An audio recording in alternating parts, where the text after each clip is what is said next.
Hi, it's me again with Corel Tips and Tricks. It's funny how stuff works out. I answered a simple question and then finished the product or what the gentleman was trying to do by this design. And his question was how to draw a six-sided polygon and then draw one. Well, I just have to show you. So I'm going to put P, put it in the center of the page, and I'm going to rotate it 30 degrees to get the flat side.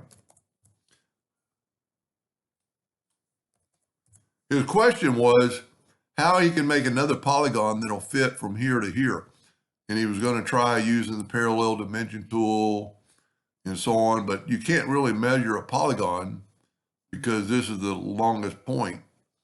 So what you do is Control D and make a duplicate and make the new polygon 50% of that. That's exactly half of it. And then if we click on this one and put it there, that matches up with that node. So I'm going to hit the plus key on the keyboard, and then I'm going to put that side. So this is the part he was trying to determine how to get. So we're just going to make it again. Take a 2-point line and go from that node to that node. Now I would group all this together because we want to get it out of the way in a minute. So Control G to group. And we're going to take the Smart Fill tool. This time I'm going to make it with that orange that I like. And I'm going to fill that in and that in. Now we can, because this is grouped, we can actually delete it or move it out of the way. So we're going to take this bottom one and use the interactive fill tool and then put dark here. And you could, there's so many variables that you could play with. And, maybe not quite so dark. Now you can't use the attribute eyedropper because it would be upside down. So you're going to have to just do it again with the interactive fill tool, trying to kind of mimic it the same. So put the darkness here, and then you're probably going to use this handle to make it even. And I'm going to say that's okay. Now, Control G to group, Control D to duplicate. And because we're going in the center of the page, that's the center of the page right there. And we can rotate it 60 degrees. Control D, Control D, Control D, Control D.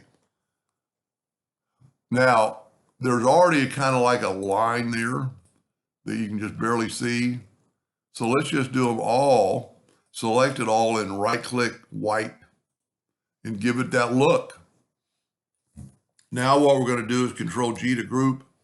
And we're going to rotate it 30 degrees to get a flat side. And we're going to reduce it. We're only going to make it like 2 inches. And with our ratio locked right there, it'll make it even. And we're going to set our nudge factor on 2 inches. So now we can Control D and duplicate it, much like we've done before. Go ahead and group that together. And then we're going to duplicate it.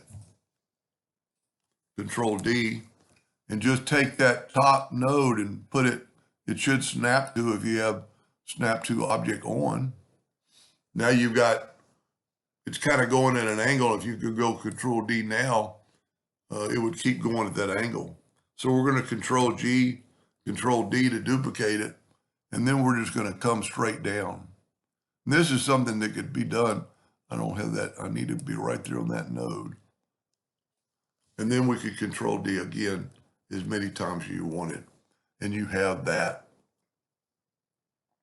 Pretty cool design, some sort of background. Looks like a bunch of cubes.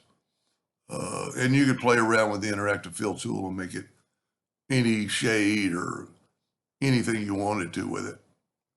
Anyway, so I hope that helped that gentleman and somebody in the future, and thank you for watching.